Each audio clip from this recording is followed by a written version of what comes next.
for being here. That includes everyone on the stage and everyone in the auditorium. My name is Vic Gerami. I'm the founder and chair of the Truth and Accountability League, or TAAL.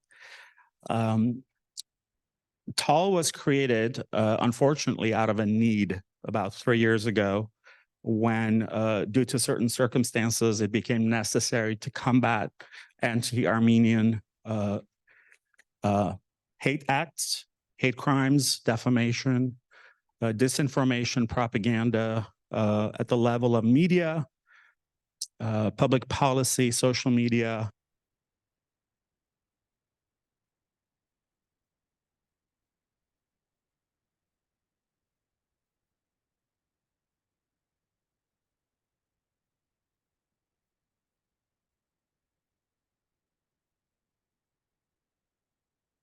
Campaign of disinformation, violence, and hate. Now, we're not here to solve that issue. We're here to talk about LA County, but I need to give you context as to where most of that is coming from and how it's found its way to Beverly Hills and Glendale. Racism, hate acts, hate crimes, defamation affect all communities, certain communities more than others. And Armenians have not been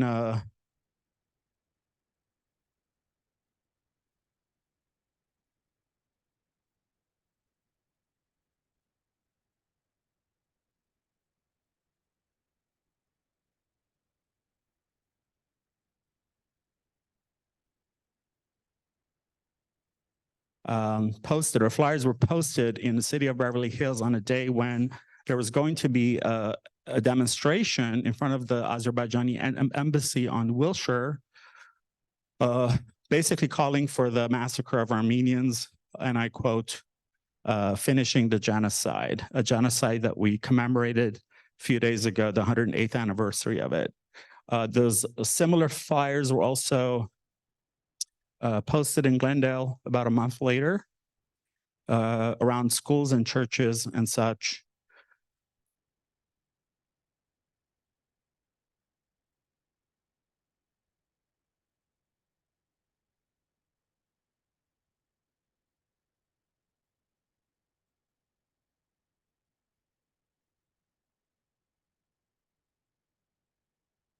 So ecstatic to have literally the foremost authority of their respective field on the stage. So we can really look at it from many different perspectives and really learn. We're here to learn. We're here to create awareness and be in the solution. Yes, you know, I just talked about something really unpleasant, but this isn't about 2 hours of sort of dumping problems and complaints, but really, you know, where do we move forward and what do we do about it, and create awareness. It's being live streamed, so everyone watching at home, thanks for joining us. I do have to acknowledge some people.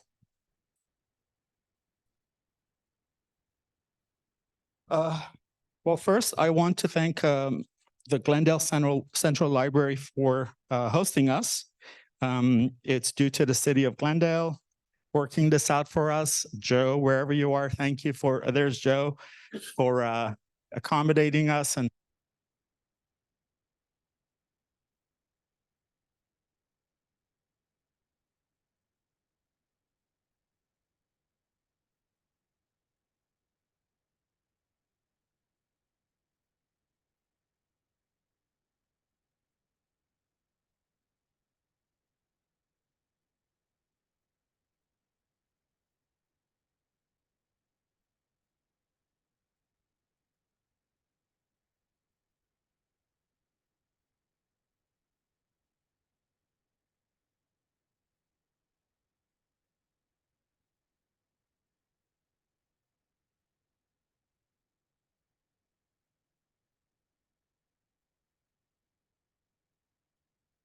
we had, you know, these things don't just happen.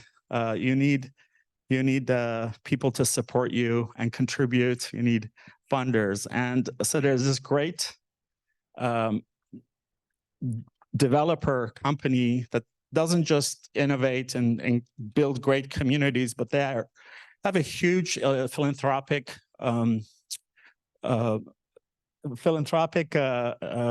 legacy, and they came in and saved us, and our presenting sponsor, and that's Ani Group. And Mark, that gentleman over there in the blue shirt, is from Ani Group. They're based in Vancouver, but they have offices in LA as well. Very grateful for their support.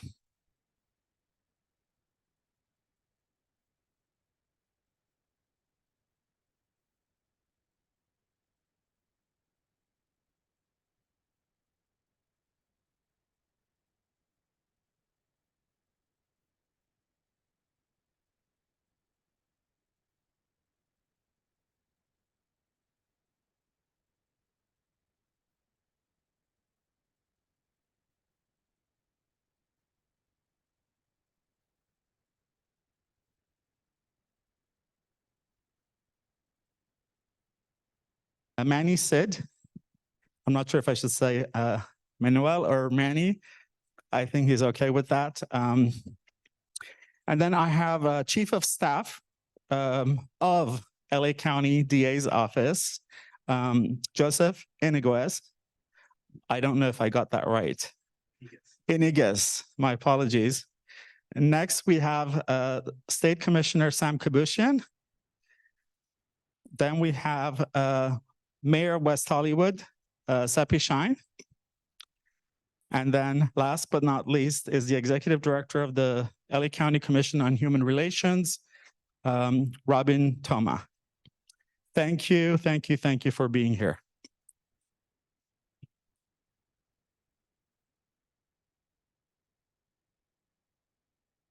I want to acknowledge a few special people. You're all special, but just a few people that I need to acknowledge for being here.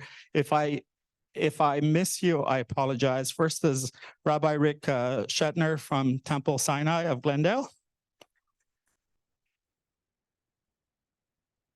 And Stephen Meek, who's the president of the Community Services Parks Commission of City of Glendale. If I missed you, and I should be acknowledging you, I apologize. We'll talk later. We have our city. Where's Rubik? Oh, there he is. Yeah, Rubik is the city manager for City of Glendale. Thank you for being here. We have a seat for you here, up here. You're okay there? All right, you got it. Again, I just want to say this because it's important that we are having this forum from a place of solution, not place of let's sort of vent our frustrations and be stuck in the problem. We know what the problems are, and we will discuss them, and I will ask those questions. If you haven't filled out a card, an index card, if you have a question, go outside to the check-in table, fill out a card, and they will bring those to me. I will try to get to as many as I can, but we'll start with some of the questions that I have.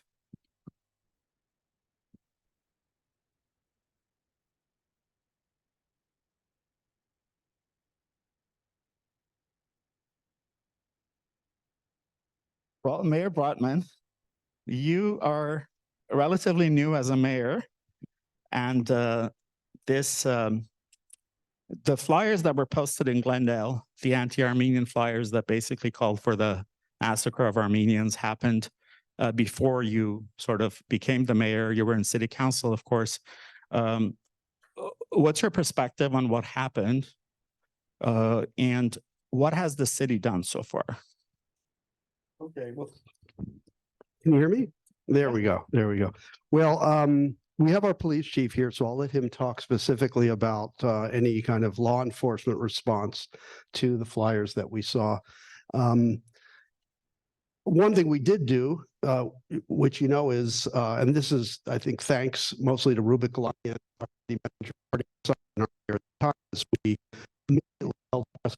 we didn't wait and see if the press caught on to it and see if there was any noise around it and then try to address it after the fact. We hit it right up front. And I think that was a great move. So that's one thing we did. If you talk about what we're doing more broadly, not specific to that incident, but what we're doing more broadly, and I don't know if you want me to get into that, but there's a lot. I mean, I think Glendale in the last few years, maybe the last 5 years or so, I think has been a very different city in a lot of ways. We have been really active, leaning in to a lot of these issues. You might know that we passed a sundown town resolution. Now, this isn't obviously specific to the Armenian situation, but just to give you a sense that we are leaning into a lot of these issues of civil and human rights.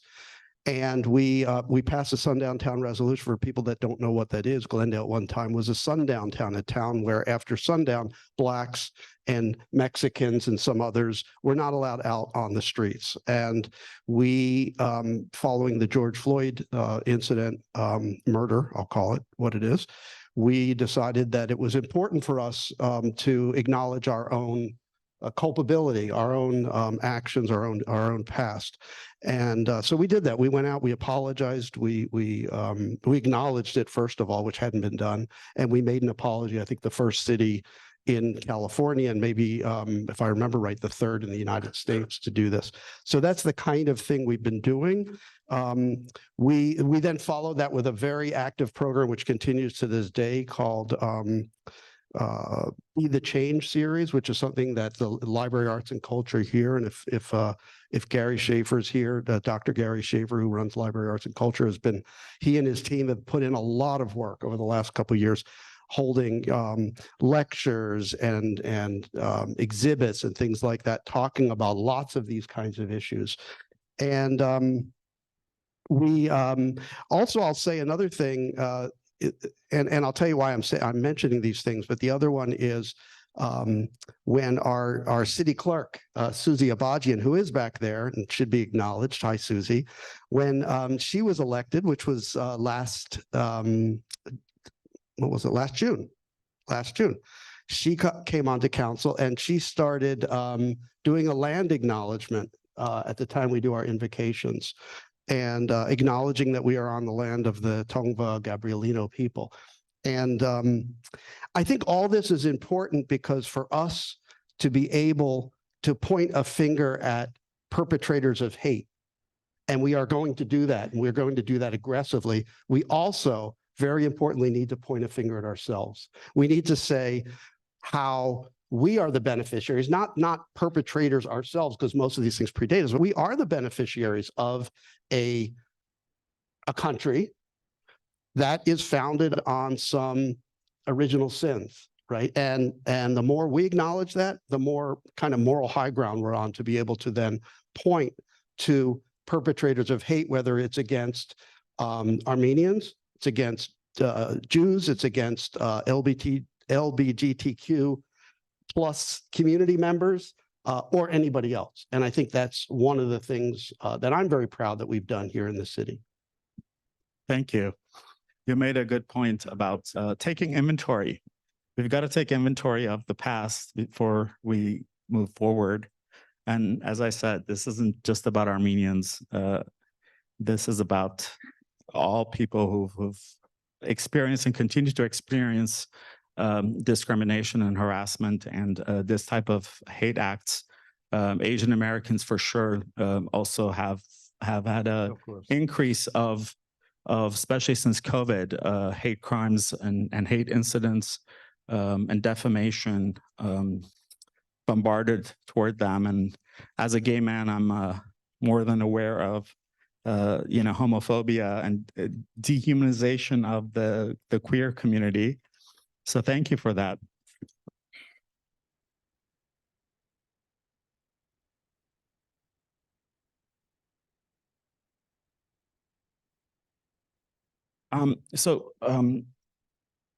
Chief Cid, so just a little bit of like numbers here. If you can tell us like how many flyers did you find? I don't know if it's possible to find all of them, but just kind of an assessment of what we were dealing with, and if any person or persons or organizations have been identified so far as people who did this.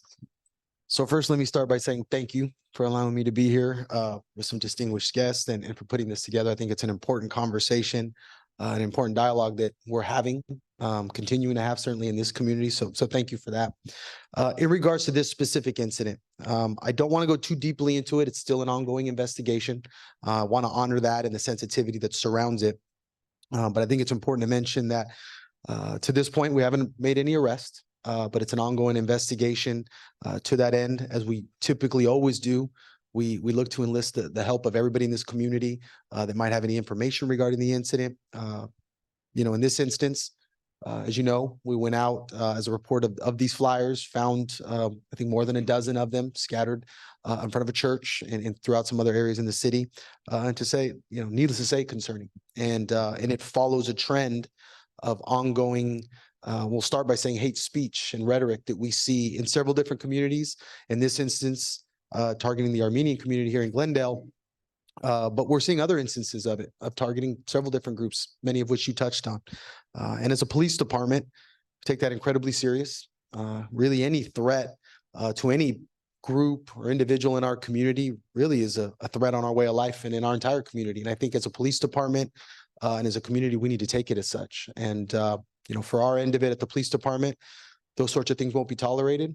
We're going to bring all our resources to bear in investigating any of those sorts of incidents, trying to identify who's responsible for them, working in collaboration with our partners at the DA's office and our local law enforcement to try to identify these individuals that are responsible, establish if we have a crime, and if we do, actively look to prosecute it. And then I think another important piece that I'm sure we'll talk some about today is the importance of the collaboration that we have with our community, making sure that our community, the victims of these sorts of incidents, know that they have resources available to them in their community, with their local law enforcement at the district attorney's office. I think that's a really important piece. And then lastly, and certainly top of mind for me as a police chief, always being primarily concerned with public safety and the safety of all our community members. There's the criminal aspect sometimes of these incidents, and then there's the threat to our community, the threat assessment piece. And sometimes some of this hate speech or hate incidents will not necessarily rise to the level of a crime per se. But then we also want to look at it through the lens of, is there an active threat to our community? And doing a full assessment from that piece, again, ensuring that every member of this community can feel safe about living here, working here, visiting this community. So we take it incredibly serious. We have a multifaceted approach to how we're going to not only investigate it through our end, but the multifaceted. I think today's a great example of that multifaceted approach. And we'll continue to take it with the seriousness that it deserves. Thank you. Appreciate that. Chief of Staff, Iniguez, did I get that right? I hate, my name gets butchered all the time, so I'm sensitive about that. As a DA and all of that, one of the things that I wanted to find out just on my own was this, and I think people are interested to know. Well, let me give you where that came from. When these flyers were posted in Beverly Hills on the day when there was a demonstration by the Armenians in front of the Azerbaijani consulate, and on top of that, there is an ongoing genocide of the Armenian people by Azerbaijan. Beverly Hills police tweeted 2 lines and said that these flyers are within the First Amendment rights of whoever posted this. So I immediately called 2 attorney friends of mine and I said, wait, what? And they said, if there wasn't a demonstration where there were actually people are Armenians on the street, and there wasn't an ongoing genocide, it could be argued that that's the case. But because it happened on the day that Armenians were gathering in Beverly Hills on Wilshire, and there's also an ongoing genocide, and it was clear from the flyers that whoever is doing this, their rhetoric is that of genocide, that Beverly Hills Police Department statement is false. So my the question to you is this. What's the difference between a hate act or hate incident versus hate crime, and what can actually be prosecuted? Well, hello. Also start with, I just want to thank everyone for being here. I see some community leaders that the DA and I have met before. I see partners on stage that we've worked with throughout the past 2.5 years. And on behalf of DA Gascon and the entire DA's office, I thank all of you for showing up to this event, because this is a crucial part of the work that we're doing is community involvement. So to answer your question, there is a distinguishing factor between a hate crime and a hate incident. But I'll start off by saying the pain that it causes is not any less for either of them. That when there's a hate incident, there's a tremendous impact in the community and on individuals that are impacted by that hate incident. The same way that a hate crime, where there may be property damage or physical injury or even death, can also have an impact on the community. So as a DA's office, we recognize that both hate crimes and hate incidents have the same impact, and we provide victim services for individuals who are involved in any of the above. But to kind of get into the sort of the legal framework of how we can charge a hate crime, there's certain things that need to be met. So let me start with a hate incident. You're right. The First Amendment, as Beverly Hills PD tweeted, and I'm not familiar with the tweet, I won't comment within the legal framework to express that. But the First Amendment does give all of us really broad liberties when it comes to freedom of expression. And freedom of expression, right? Individuals can say things that are racist. They can display sometimes images or wear shirts with phrases that are extremely offensive, whether it's anti-LGBT, anti-trans, anti-Armenian, you name it, right? Those sorts of situations could be described, and I'm just sort of giving one example as a hate incident. An individual walks into a room with a shirt on that displays something really sort of contrary to the goals or the beliefs of that group. It's extremely offensive, but it may be protected within the First Amendment.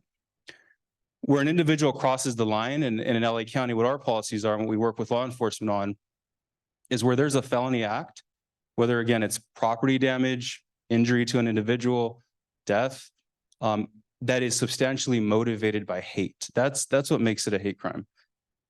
An individual could have a lot of different motivations for committing a crime. And I'm going to just sort of give you some examples as I walk through what this is. Let's use the example of a robbery. So an individual is maybe motivated by taking an individual's watch, but more than that, they're motivated by harming an individual of a group that they despise, that they hate. And we have evidence to show that they hate that group. So the robbery is primarily motivated by the hate toward that individual. But also they're motivated by maybe obtaining whatever it is that that individual has that they want. If we have the proper elements of a robbery and we can prove that it was motivated by hate, that could be a hate crime. And so for hate crimes, the allegation has a few different effects. The first is that it'll add custody time or prison time onto the term of whatever the crime was. So if it's a robbery, it'll have a certain 2 years, 3 years, or 5 years in the state prison if you're convicted. Adding a hate crime would then add additional time, 1 year, 2 years, or 3 years on top of that sentence. So you're looking at more prison time. But when we have an admission of a hate crime, those are reported to the Department of Justice. We're able to track those things, and that individual is convicted of a subsequent hate crime, then their penalties are even harsher. So that's just strictly speaking of the enforcement side of our work. Hate incidences, law enforcement will bring us hate incidents because they'll err on the side of, did this cross the line? And we're happy to engage in that analysis to determine whether or not it's crossed the line. And here's where it gets interesting. And I hope you all ask me questions because I'm throwing a lot out at you. But we also work with our federal partners. So our federal partners, the United States Attorney's Office, they also have codes. They also have statutes that are different from the state statutes. So maybe there's an offense that's committed by a person that we can't charge on the state side. It may rise to the level of a federal violation, and the federal United States attorney can take that case if it meets their laws and their statutes and prosecute it in a federal court. So we're dealing with a lot of different systems that sort of interact with each other. And what I can tell you is that the relationships with the DA's office, the current United States Attorney, his name is Martina Estrada, are very strong. We also have 2 law enforcement liaisons, and hopefully Chief Cid has seen the benefits of this, that work with all the chiefs throughout the 88 cities in LA County. So our relationships with law enforcement are very strong. And we're confident that when they bring us these cases, we're going to give them a fair analysis. But more importantly, we're going to provide victims with services, because that's the biggest component to start the survivor's healing journey, even if we can't prosecute a case. So that's sort of broadly the difference between a hate crime and a hate incident. But I've probably given you more than you asked for. But I want to just underline the fact that they both hurt, right? They both cause harm. They both damage the communities. And we want to make sure that we work closely with law enforcement and our community partners like Mr. Toma here, to get out the word, to report hate crimes so that we can start to make an impact. Thank you for that. I do appreciate that you say, regardless, that the damage that they cause is immense. I know people want to know. I want to know the differences and the different options or where things can go. Of course, there are variances and things have to be evaluated, whether they're going to go to the federal level or not. But it's just good to know that those things exist. Ma'am, if you have a question, you need to fill out a postcard. Okay, no, we're not doing Q&A like that. Thank you. Commissioner Kbushyan, you're the you are the sole Armenian American on the stage. So I'm going to ask you this to tell us from your perspective the impact these flyers primarily. Of course, we know that the Armenian community throughout the world hasn't exhaled in 2.5 years, almost 3 years now. But primarily, we're talking about the increase of hate incidents and hate crimes in LA County. If you can tell us what your perspective of the impact is on the community and the greater community of LA. Thank you, everyone, and thank you for everyone participating.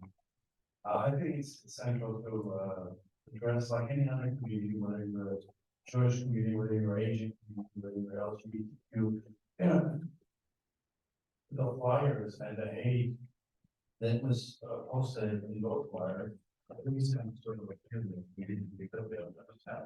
Armenians are very diverse, and if you're Armenian, if you are around Armenian, we're very diverse creatures. We come from everywhere because we had a very bad past, and we live literally everywhere across the globe, whether it's in South Africa, whether it's in South America, or everywhere. So that's been various cultures we incorporate ourselves with, and we've demonstrated our education, sense of community playing coalition building. But I think this specific event that took place in the city of Glendale and in the city of Beverly Hills was strategically coordinated with the timing of the protests, with the timing of what's going on in back home in the old country, of the politics of geopolitics that is taking place. I think it's strategic. And yes, and I'm hoping that perpetrators will be brought to justice, and and we can start healing because this is sad because Glendale, there's 204,000 people. My last statistic in Glendale, exactly half are Americans who made their lives here. And in Los Angeles, there's good 400,000 is about that. What's in the end now? Good 400,000 Americans. So it's the plan or the community outside of the whole country. And there are all people that are at least 50 plus for some of us that live here. So this is a really fearful time, I think, for some of the Armenian Americans, because it's really happened under their nose in a city where they call it home. It's their sanctuary. And I know Beverly Hills, which I was very disappointed when they came up and they sort of found it. And I think Beverly Hills quite often, and I don't think that Beverly Hills has a large, diverse community of different stakeholders, businesses,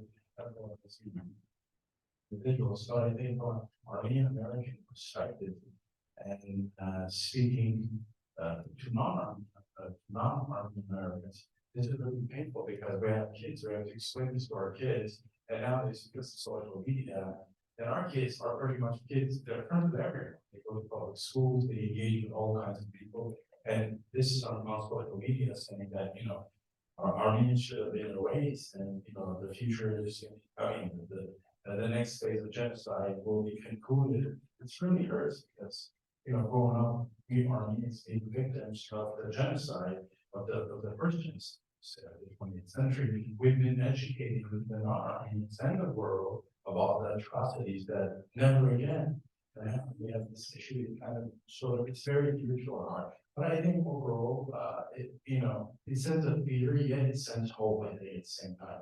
We have these coalitions and individuals, community leaders, law enforcement, elected officials, prosecutors, and so forth that are taking you know, taking precaution as well as taking a step to deter this, stop this, because it's not just about Armenian Americans or Jewish Americans or Asian Americans, it's about all of us. You know, often people, you know, one thing that I come across a lot, someone told me the other day, where are you from? I said, I'm from Los Angeles. And they said, well, I don't know where you really from. I said, well, I'm an American of Armenian descent. And he said, oh, I'm American. I said, the difference between you and me is that your grandparents came here earlier than my grandparents came here. That's other than that, where are you from? And he gave me like 30 different, you know, stories about this. And I said, we're really in a month, to be honest with you. And in a sense, we're seriously like that. But, you know, that's the beauty of our culture, of our community, of our city, of us. This is a story of us, and we have to find ways to coexist and find ways to prosecute those that, you know, instill sense of crime and hate and racism that doesn't have a place in our country. That's the way I see it, from my perspective. Thank you. Thank you. Well said. Mayor Shyne, you are Mayor of West Hollywood, an Iranian American, a lesbian. You have had your own personal experiences with bigotry, let's just put it that way. If you can share anything that you're comfortable sharing, and also what are some of the things that you come across and try to deal with? Well, thank you, TAAL, for this town hall, so important. Thank you, Vic. And I am honored to be on this panel with all of you. Thank you to all of you who come out this evening. I know that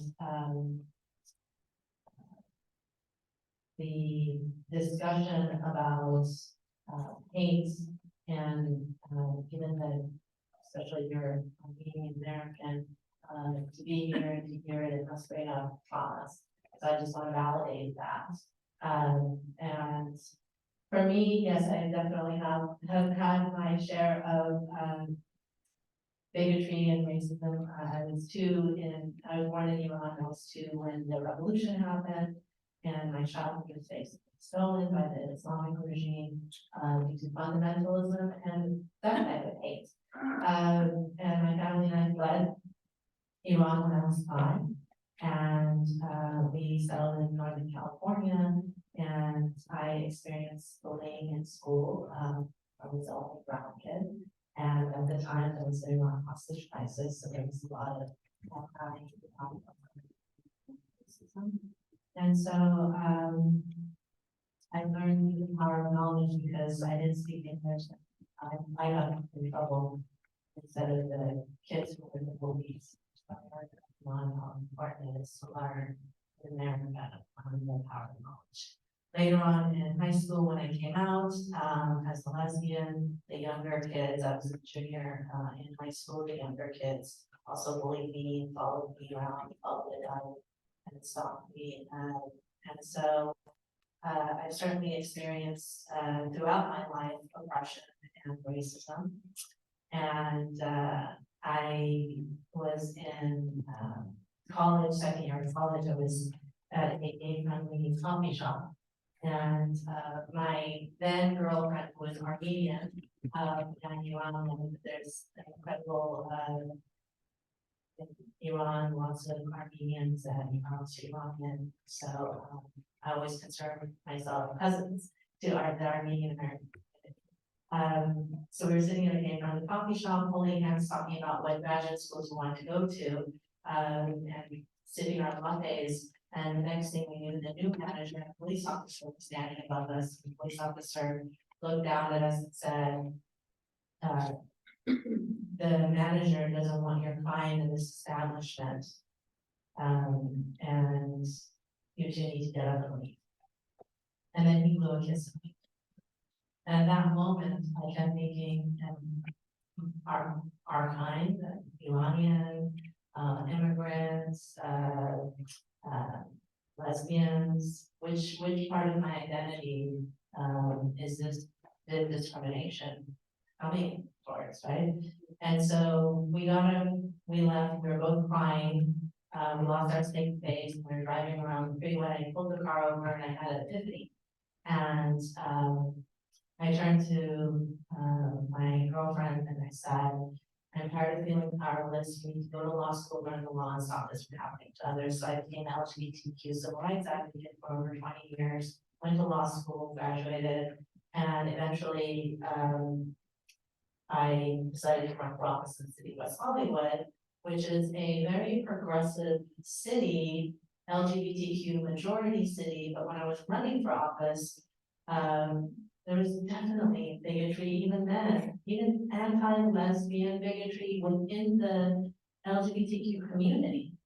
Within the community, there's a lot of hate, and there still is, and anti-Iranian hate. I had a guy say on one of my social media residents said on one of my videos that, you know, we don't want a terrorist on our city council if you come to my door and knock on their base.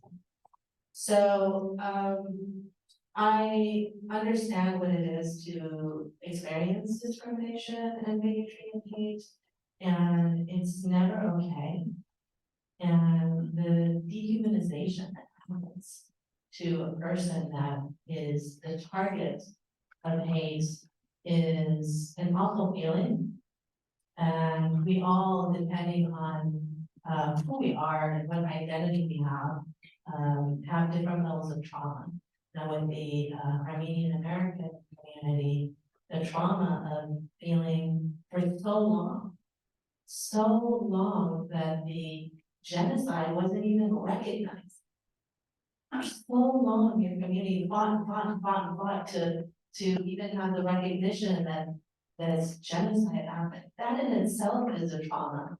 And then the feeling of being invisible and not having enough of press about this second genocide a few years ago, and not enough elected officials standing up and speaking loudly against hate. Now in the city of West Hollywood, we really value human rights, and some of the things we've done. I have to say that. Yes, there's on the next one. Okay. Yeah, so just to share, I'm certainly not a stranger to bigotry and have definitely experienced it, and so it's never okay at all. And so I'm glad we're having this panel to really discuss it. It's so important to have a conversation. So Thank you. Thank you for sharing about your personal, of course, I know, I've known you for a long time. I know these stories. Thanks for sharing that. I stopped you from saying it because I don't want to single anyone out, but this really warrants singling someone out, and I want to be the one that says it. Here's the thing, okay? So my publication is called The Blunt Post because I just don't filter myself. Whether you're Black, white, Asian, Latino, Jewish, Muslim, whatever, when things like this happen, you know, you hear a lot of rhetoric and sound bites and people getting up on the stage and saying all these right things, scripted stuff, talk about allyship, shared trauma, intersectionality. A few days later, it all goes out the window. And you can even reach out to people and they don't reply back to you. I'm just being totally straight here. And I, you know, this has happened, but let me just say what Sepi has done so that when I'm not here, she's somewhere else and she says she's an ally of the Armenian American community, so you know what she's done. When there was a siege on Artsakh and Armenians were being massacred, and we were trying to find some way to do something. The press wasn't covering it. As a Guardian journalist said, Armenia wasn't West enough or white enough for anyone to do anything. World leaders were worried about their self-interest, their petropolitics and oil and gas and, NATO allyship, etc. I reached out to Sepi and I said, one of the things we're trying to do, we can't get a nation to recognize Artsakh, but we got to get cities to recognize it. Cities throughout Europe have, and the United States. She sponsored a resolution to get the city of West Hollywood to formally recognize the Republic of Artsakh, and that passed unanimously because of her in January of 2021. Not only that, after that, she has written and passed resolutions condemning Azerbaijan for what they're doing. So this is allyship. This is when when an elected official says it and actually does it. And she's been there for us. And there have been many others too. But we've got to give credit when credit is due. And I appreciate that about West Hollywood. And by the way, my friend Jeff Prang, LA County assessor, when he was mayor of West Hollywood in 2003, in a city that barely has any Armenians, and no one really sort of submitted this, but he took it upon himself to get the city of West Hollywood in 2003 to recognize the Armenian genocide. To give you a perspective, the United States didn't recognize the Armenian genocide until 2021. So West Hollywood is a progressive city that is a trailblazer, and I'm grateful for that. Okay, we have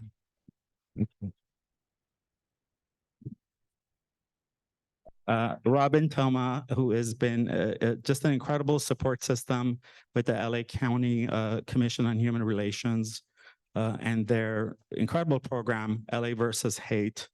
You guys do this. This is your specialty. You tackle this. You are the solution for us in this county with your 211 system, where people can call to report not just hate crimes, but hate incidents, and everything related.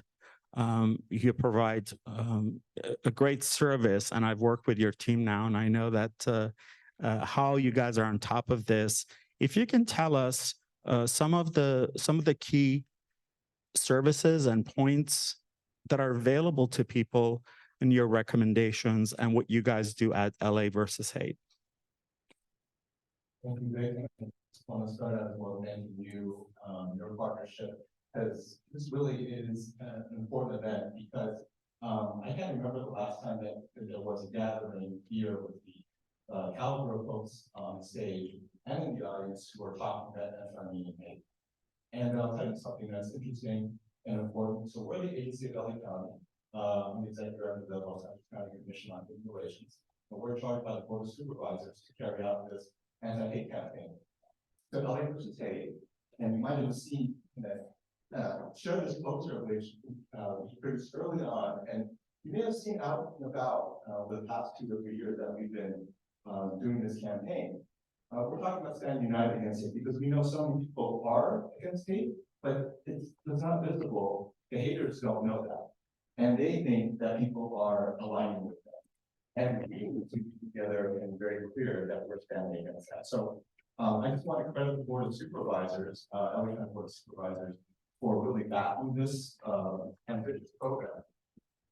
And I just want to say what makes it different is that, I'm sure all of you have seen statements against racism and hate down there for a long time.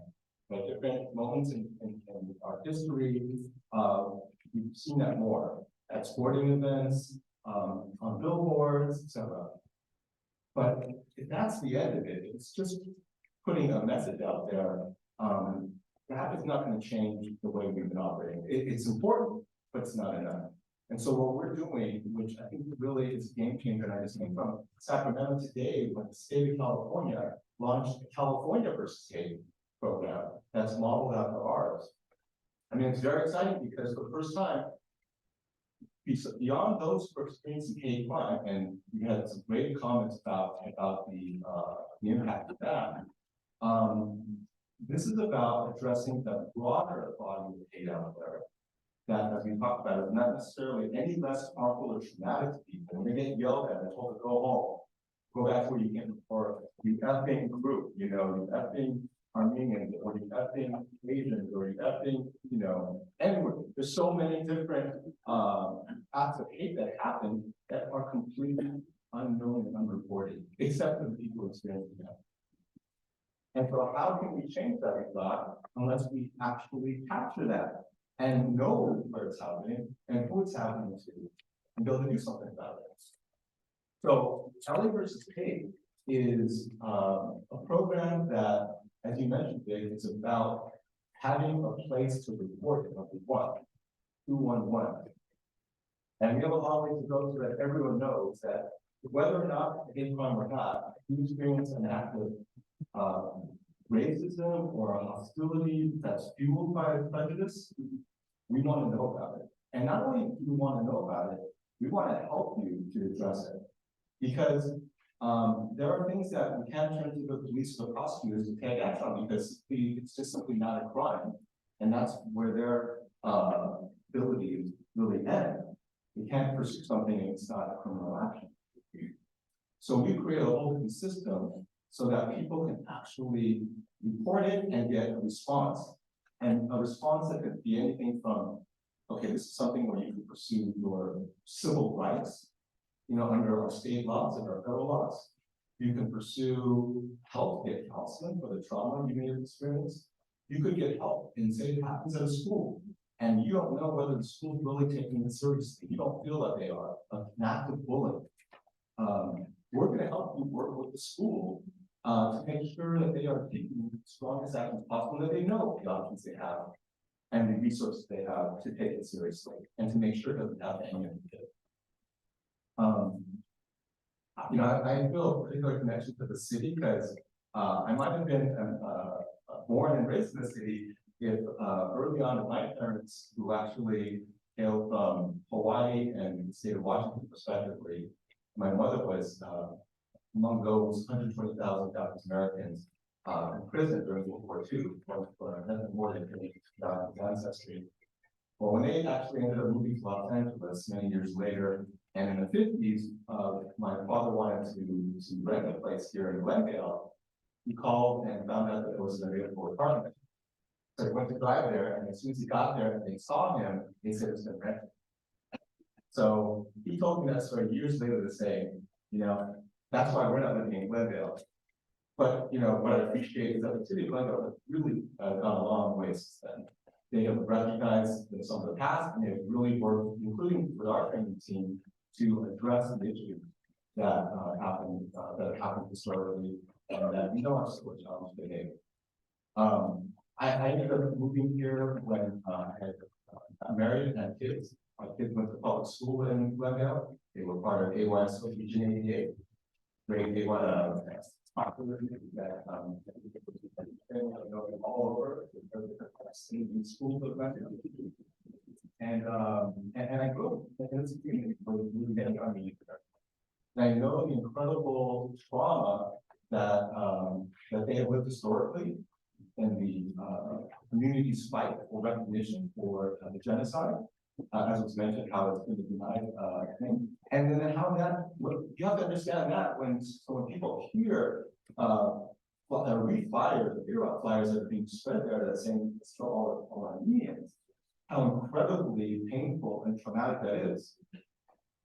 I didn't realize what the trauma my mother went through until we were one day going to a PTA luncheon to support her. She was getting an award, and we got out of the car, and a kid, and a 10-year-old kid on the bike drove by, and he said, "You have any Japs?" And for me, who didn't grow up in the era of World War II, when that was like the N-word for Japanese Americans, it was what was basically telling them they didn't belong. For her, she got so upset in a way I'd never seen her before, and I realized, wow, this is a deep trauma for her. And so, we didn't do anything more than that. We didn't do anything more than just marvel at a young kid who certainly didn't grow up in the World War II era, knew that word, knew how to use it against us. And realize, and this is part of the history of the fact that all of us here have either personally or know of somebody who's experienced hate and discrimination and racism and bigotry. And yet, there was nothing to be done most of the time, unless it was a crime, right? And even then, we know it's not reported. So one of the things that LA versus State does is that we make sure people know to report it, right? As I've mentioned, and this is another one of our posters. You can see it says LA-versus-State.org, call 211. That's so important because while there are people who report hate, let me tell you, we collect all the data on hate crimes in LA County. You know how many anti-Armenian hate crimes were reported in 2021? 2 in all of LA County. The year before that, 4. Now, I'm sure that most of you think, that sounds awfully low. Well, not only do I believe that that is underreported, and I'm sure that many here would think that, there's the data and the studies to back that up. Because the Justice Department, the federal government, does surveys every year and ask people whether they've experienced crime, and then match it to the ones that are reported to the FBI. And they find that it's just a fraction of the actual number of hate crimes that are being reported to the FBI. So we need, really do need to do 2 things. Recognize that this won't change unless we realize that it matters. It matters, and it not only matters to you, but it matters to us, the government, and to communities, and we need it to be reported. And number 2, to recognize that it's standing together, right? It's not just caring about your own group that's targeted, but recognizing that we have to stand up for one another when it happens. That's so important because, we know historically that we should be divided. And if we just respond to hate, that's like your own cartel, or respond to it by blaming others and thinking that an entire other group is all responsible and hating that group, we basically are replicating the kind of stereotyping and assumptions and targeting of an entire group that we are fighting against. So that's really important. We can't be seeking justice and eye for an eye, because that's going to leave us offline.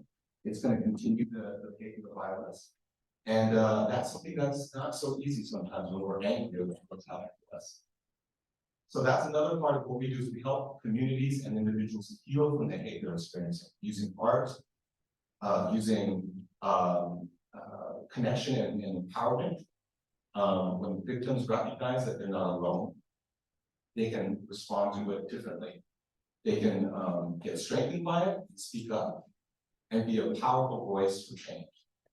So we're all about creating in Los Angeles County that really it creates a sense of everyone belonging, that everyone has a right to be here, and that none of us should have to endure acts of hate and bigotry and racism and homophobia and religious bigotry, and certainly anti-immigrant sentiment and the kind of sense that somehow only certain people should be here in LA County.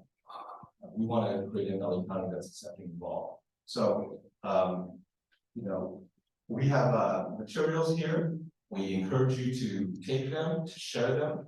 And if you go to LA-versus-State.org, let me just say this last pitch. We want you to, it's a long road for us to get to the point where we're actually changing the way we respond, that we're actually reporting acts. They may not be crimes, and we don't think we can go to the police for, but they're still important.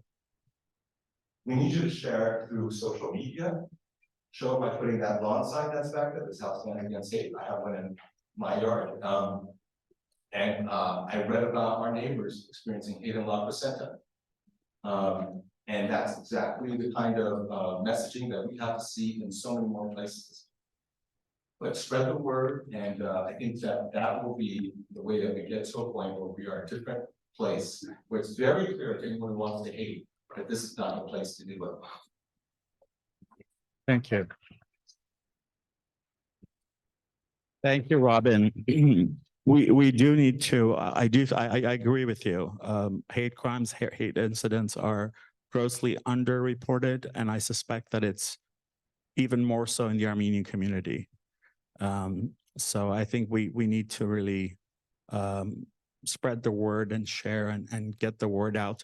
When you were talking about your mother having the most extreme reaction to the trauma that you'd ever seen, made me think of this slogan that says, if it's hysterical, it's historical.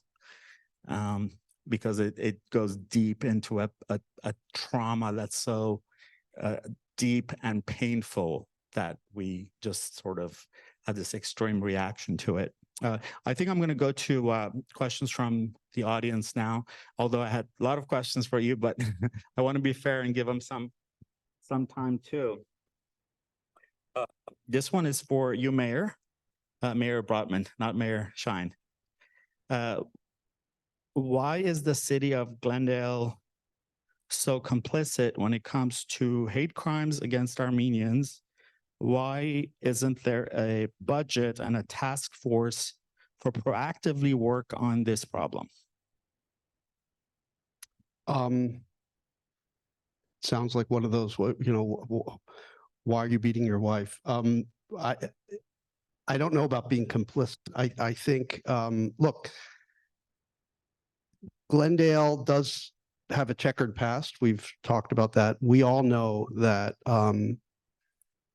when Armenians started clawing their way to political power and community influence in Glendale, there was a lot of pushback. There was a lot of racism. There was a lot of the old Glendale that didn't appreciate having others come in and kind of change the fabric of the community. So we know all that. But when we look at today's Glendale, I mean, can you imagine Glendale today without the Armenian community? The Armenian American population is incredibly active politically, in civic organizations, contributes so much to this city. And I think really we are, despite the past and despite the things that still happen today, I don't want to downplay the tensions that still exist, but despite all that, I mean, we are really a highly functional, integrated community with multicultural community. And that's, I mean, I think that's important to say. So I think we're in a good place. The question is, can we keep progressing? And can we make sure we don't slip back? But I think this person is making a good point. There's no task force post this to proactively combat this, and there's no budget. And I know that for a fact because I've done my own investigating. What is the city doing to proactively help the Armenian community? And let me just say this. There are still people in Glendale that are not happy about Armenians being here. And on top of that, and I know this from politics of respectability as a gay man, sometimes as a minority, whether you're gay, you're white, Armenian, Black, whatever, you feel that to not sort of risk your place, you not to make too much noise. And sometimes even Armenians can be complicit in not doing what should be done. So I think this is a really good question as to the entire city council. What is being done right now proactively? Well, I think the city council has been, very forward-leaning and speaking out about issues involving Artsakh, involving. No, this hate crime. What's that? The fires. What are we doing about this specifically?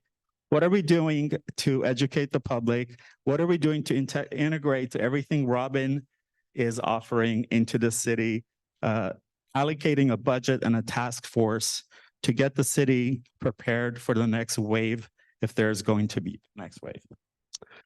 Well, I think we just continue to speak from the dais and we continue to hold, events. Now, I know you organize this event, but we have our Armenian Genocide Commemorative event every year. We do a lot in this city. I mean, we obviously speak out, regularly on these issues, and we pass resolutions. We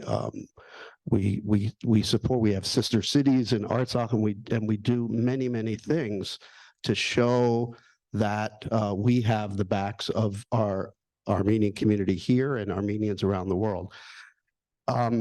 There's always a challenge with these kinds of hate crimes, or this, in this instance, maybe not a crime, but hate, responding to hate speech. The question is, how much airtime do you want to give something? How much do you want to almost promote what is really a very niche view, I think. Now, we don't know with these posters. I don't think it's niche, because I think the task force should be for all hate crimes, and it should be preparing for any kind of a hate crime toward any community.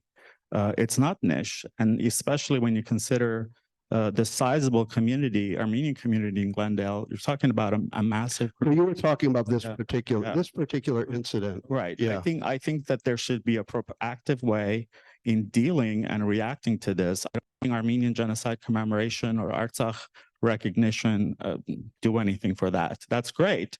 I appreciate it, but I think this deserves its own program, its own task force, and its own budget. I hear you. Things like task force and budgets, and there are many ways to go at this. What I was trying to say, though, is we don't know, for instance, these flyers. We don't know, where this came from. We don't know if these were members of the community. I somehow doubt it. We don't know if these were, if these were. Well, it's not, because we don't know, for instance, if these are Azeri related agitators. It's irrelevant where it comes from, who did it. That's police. That leaves to the police department and the DA's office, and they're handling that. What is relevant is, what is the city doing, okay, to educate the 200,000 plus Glendale residents in proactively reporting hate, how to handle it, educating them. What is a task force? Where is the budget? I've talked to your colleagues. I know there's no budget from the city, and I've gotten kind of a runaround on that. So I'm going to keep pressing you. Okay. It is irrelevant who did it, where it came from, whether it was an alien or an Azerbaijani or whomever. The police department will figure that out, and the DA will prosecute if it goes there. The city has its own responsibility to address these things. And as of now, the city of Glendale is doing nothing about it. Well, I don't agree with you. So Tell me if I'm wrong, yeah. tell me what the program. Well, you saw what we did immediately when that incident occurred, right? We have been extremely vocal about it. We've spoken from the dais about it, and we do regularly whenever these kinds of things occur.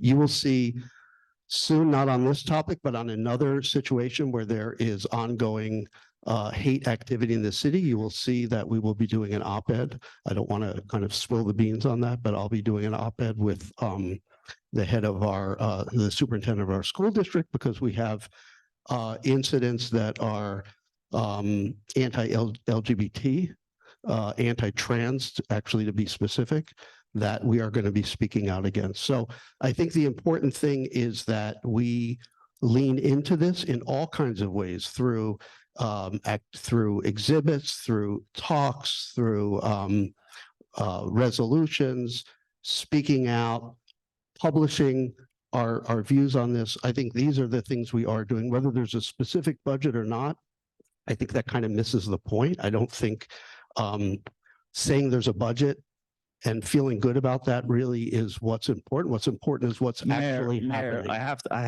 I'm a journalist, so don't challenge me. I have looked into this. The city of Glendale is doing absolutely nothing to proactively do something about this problem. I will tell you that. Speaking and giving speeches and press conferences and bringing the LGBTQ community into it and talk about trans rights, that does not serve what's happened here. And when we go into the city of West Hollywood, a city I'm very familiar with, and the way they handle these things and the task force that they have, I'm sorry, but there's a lot to learn from them in how this is being handled. I've been looking into this ever since it happened. And I have to tell you that I agree with whoever wrote this question. The city of Glendale has a lot of work to do. Okay, well, maybe Let's you can move give on. us, Let's- maybe you can give us some specific advice offline. I will We can be absolutely doing, reach out because I to have me. not heard from you. You reach out to me and I will talk. I'm always open to talking about it, Okay. and your colleagues too. Let's go to the next question. Oh, yeah, absolutely. So, I think one way of framing this question is, maybe ask what has Glendale done, but what can they do?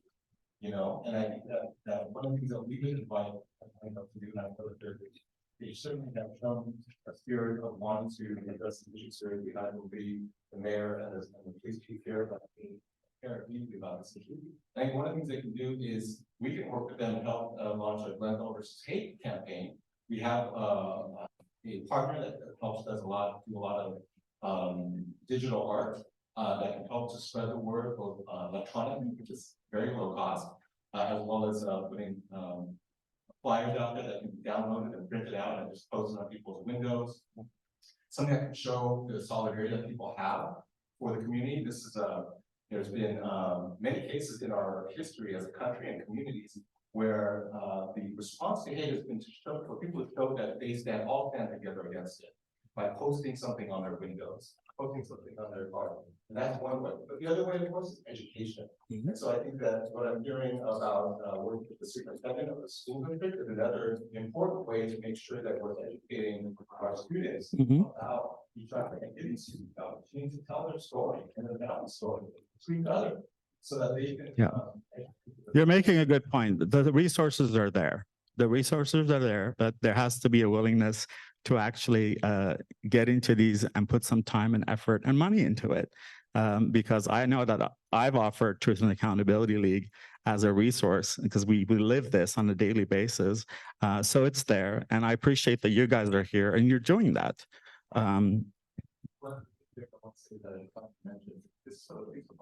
We just finished with the LAPD Sheriff Department, with the DA's office, we're working with folks at the restaurant. And we produced a 5-minute training video that helps officers know that when people come to them and report an act of hate that may not be a crime, or even if it is a crime, they can refer them to the 211 LA versus hate, which helps provide all the other services so that oftentimes a victim is just calling the police and saying, what happened? I see a prosecution that's happening. And sometimes that takes time. Sometimes it's not a prosecution that's going to come out of the incident. So it actually gives people a sense that there's something they can do and some help they can get for what's happening.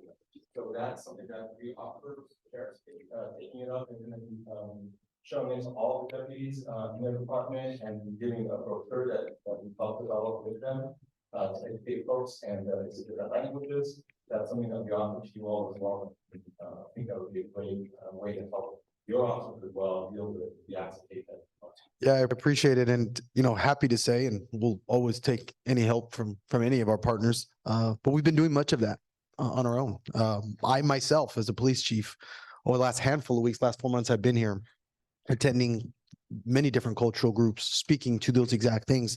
I can't agree with you more. The education piece, there's so many parts of our communities, particularly our immigrant communities, that don't understand the resources that are available to them. And whether it's myself, my staff, using our social media platforms. I just did a PSA recently that we've blasted out, speaking to some of those things, providing some of that education. And then again, the collaboration with our school district can't be understated. And to me, to be able to educate our youth, let them know and their families know that the resources that are available to them is something that this police department takes great lengths in doing, pride ourselves in it. And we'll keep working at it because by no means have we attained where we're trying to be. But there's a great deal of effort that's being put forth from this organization in this community for sure. Thank you, Chief Cid. I think this question has been answered, but I'm gonna ask it anyway. I have a question for DA Iniguez. Okay, it says, can you please clarify? Do you agree that the flyers were freedom of speech or not? I don't know enough about facts, and I know out of respect for the police department, their investigation, they haven't presented it to us, at least not to my knowledge yet. So I can't even comment on That's fair. on what it is. Can I add just one piece to I love the collaboration on stage. We have a DA's office in Glendale out of the courthouse. We're happy to partner with the city and the police department. We have a hate crimes unit within our office. We could actually put on an educational program. We could provide resources. We have deputies who are assigned to handle these types of cases specifically. I don't know if there's a space in the courthouse to do it, but I'm sure the police department would be willing to help us out in a partnership to put on an educational event. So I just wanted to put that out there because the collaboration is key. And That's a fantastic yeah. idea. And just speaking to the hate crime unit, we have been in collaboration with them. I actually spoke with some of the staff myself personally. That collaboration is there. It's an important piece. And I'll start by saying, but again, I want to be sensitive to the fact that it's an investigation. I don't think there's any doubt that it's hate speech. I mean, I think that's as clear as day. I think part of the investigation is establishing the potential crimes associated with that hate speech. I think we can both agree that it's hate speech without question. It's that piece of attaching criminality to that hate speech. Right. Yeah. Yeah. We can't get more, we can't possibly get enough education about the differences so that when we're walking around and, someone calls me, dirty Armenian, I know that's racist. The guy's a jerk, but I'm not going to call the police on that. I may call 211, but it's good to know that. It's also worth mentioning that, something that in educating our own staff, if we develop and we grow as a profession in law enforcement, in years past, we might have gotten a call that today maybe we want to direct to 211 and we would have dismissed it as not a crime. Today, we're going to take that and we're going to document it. And even if at the end we identify this not a crime, we're still going to report it to 211, serve as that conduit, and keep the DA's office, in the loop. That collaboration, that partnership has grown immensely for law enforcement and our other partners over the last handful of years. Thank you.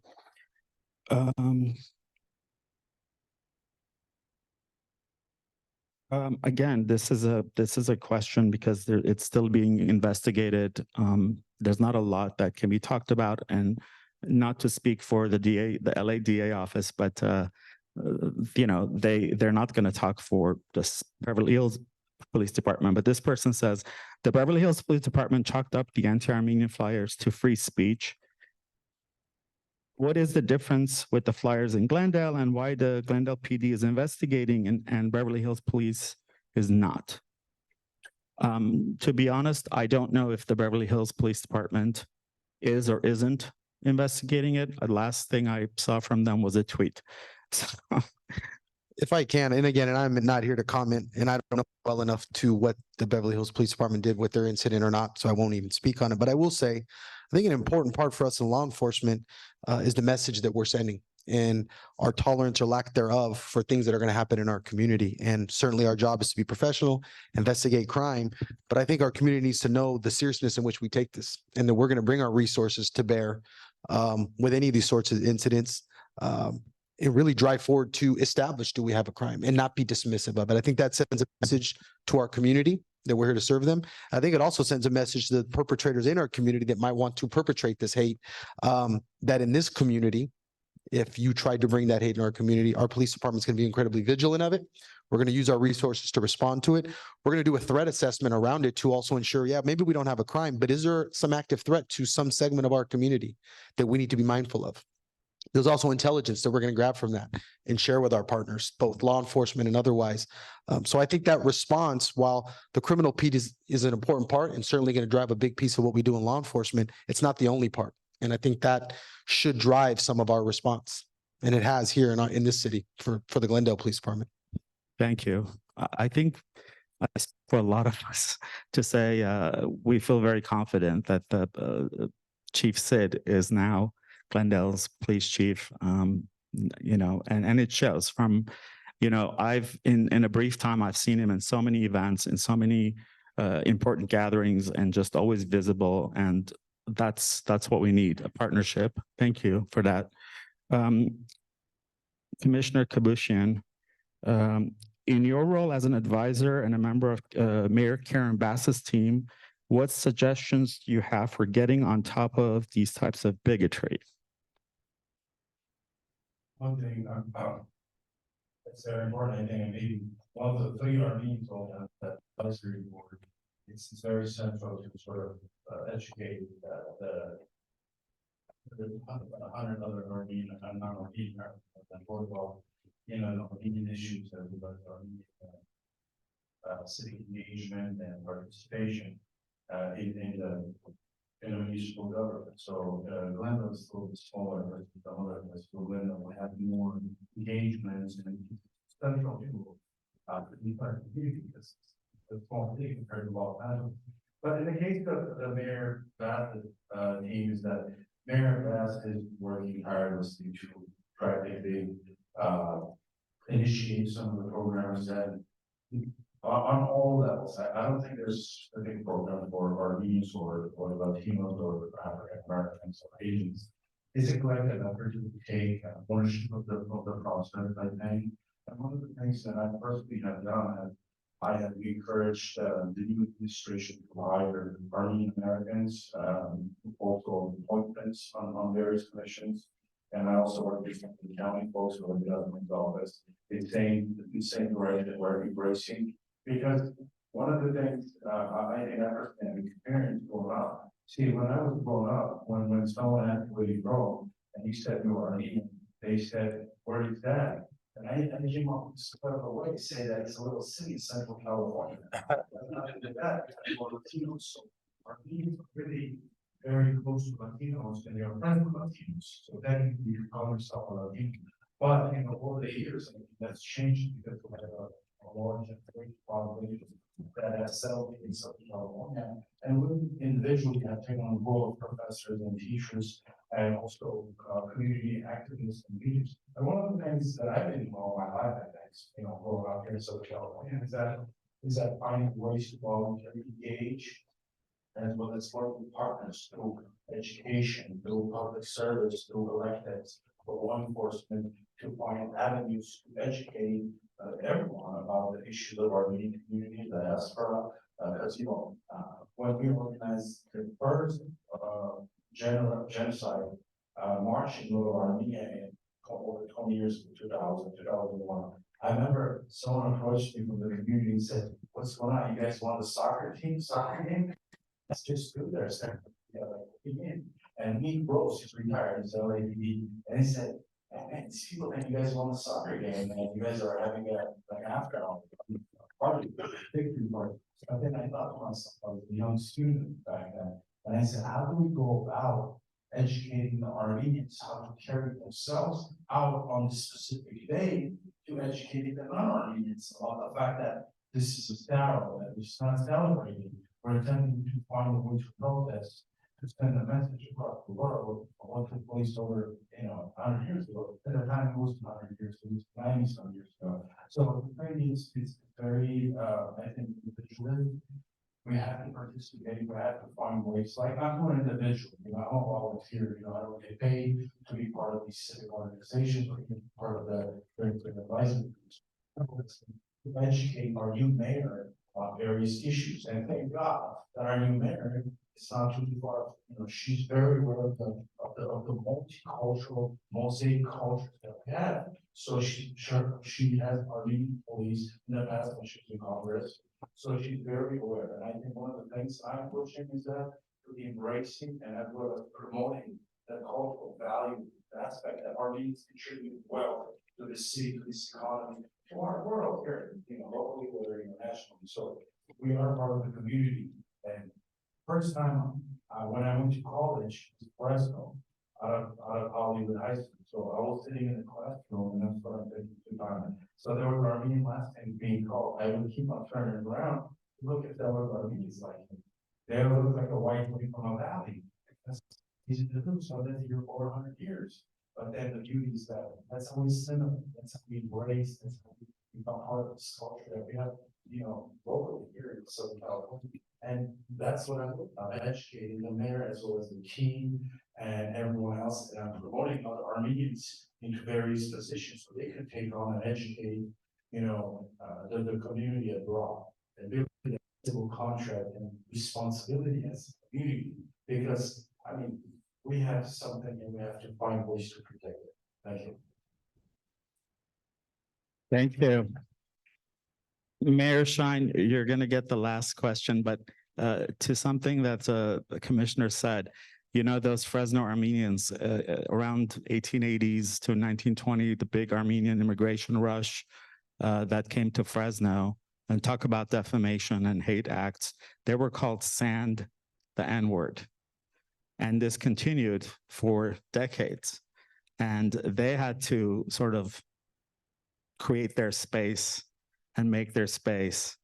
And it took until last year for name of a school to be renamed that was named after a very, very well-known racist person who especially hated Armenians.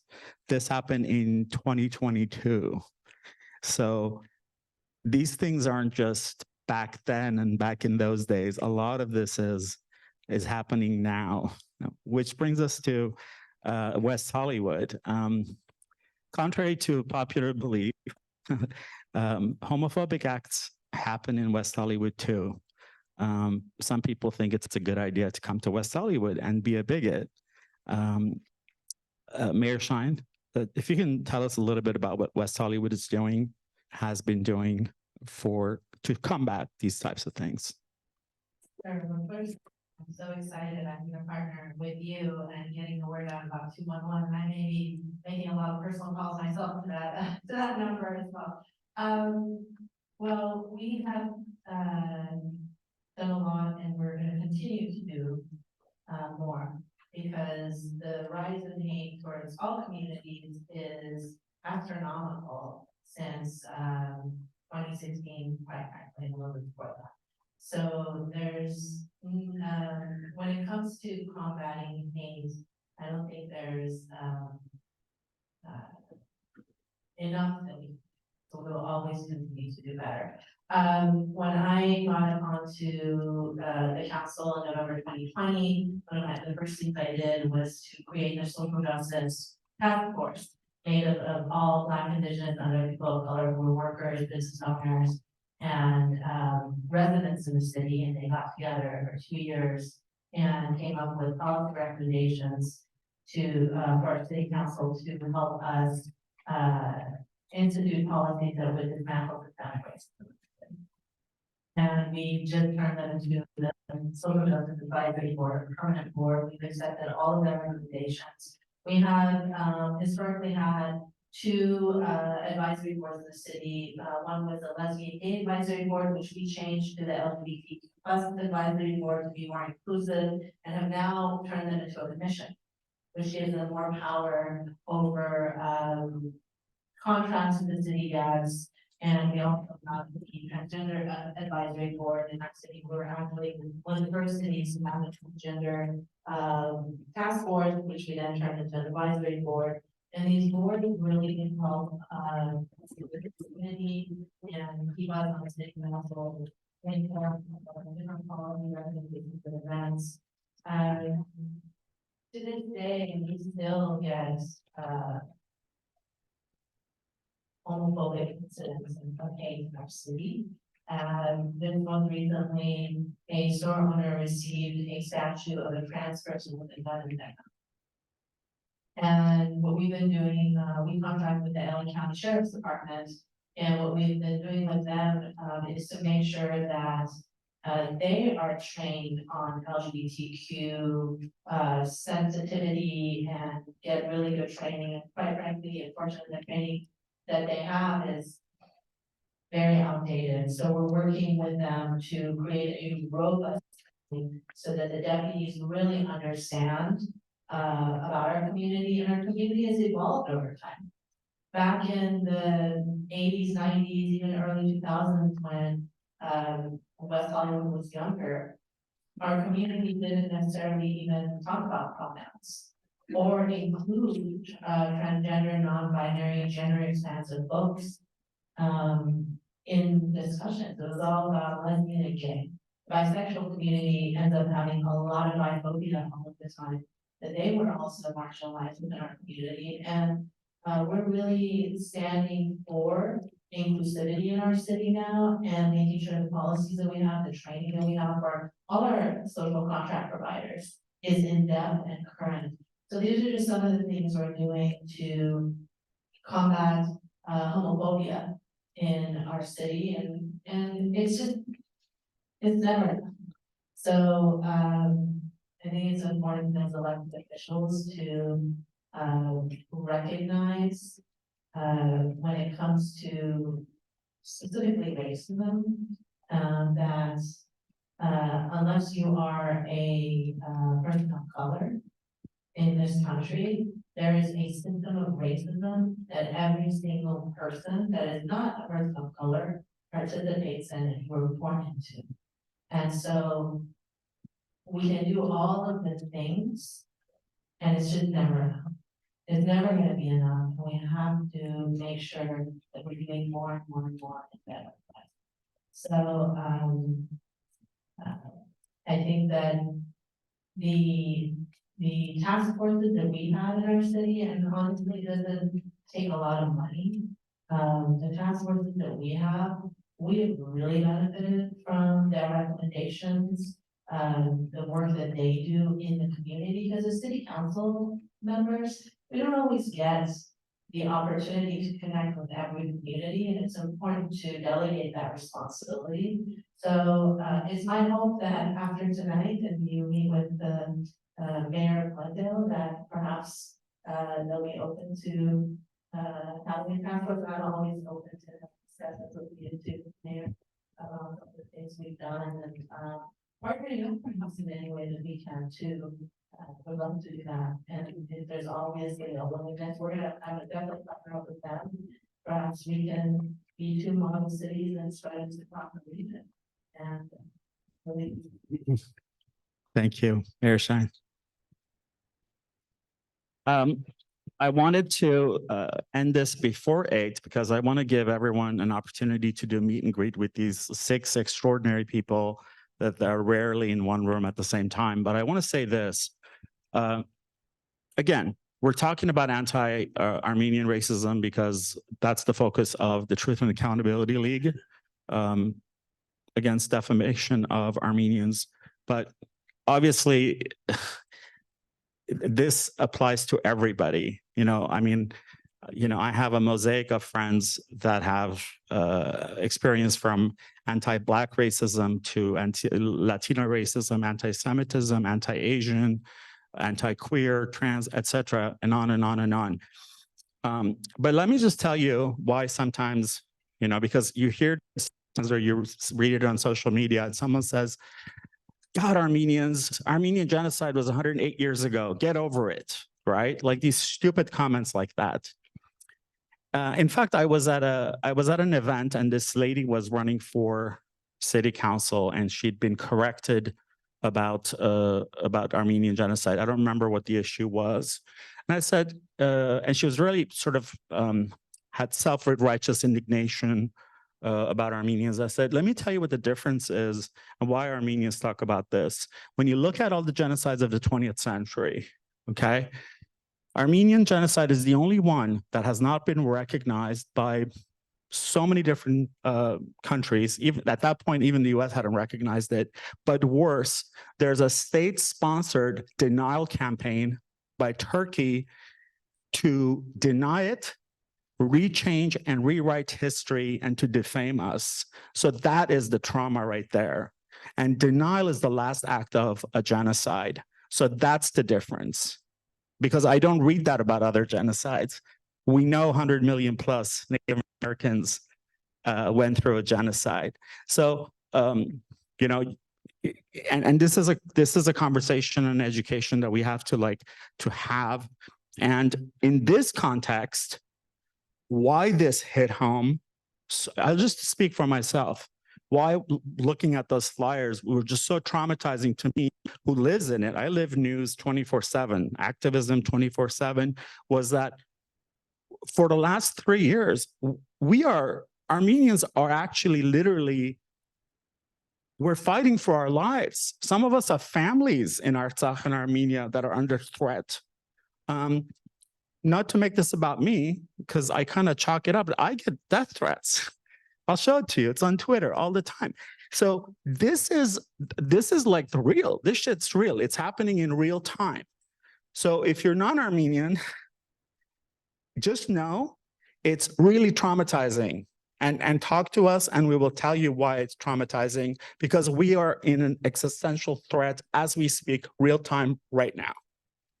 So with that, I want to thank again, City of Glendale for working with us, the Glendale Central Library, our partner, the LA County Commission on Human Relations, and their LA versus Hate program, our presenting sponsor, Ani Group. No, it's not Ani with an A and I. It's not an Armenian name. Ani Group and I, who have been very generous in helping us. And want to thank everyone that's watching at home and live streaming it, all of you here. The police department, I've never felt safer. And of course, our distinguished panelists, Mayor Brotman, Chief Cid, Chief of Staff Iniguez, Commissioner Kbushyan, Mayor Shyne, and of course, Robin Toma from the LA County Commission on Human Relations. Thank you.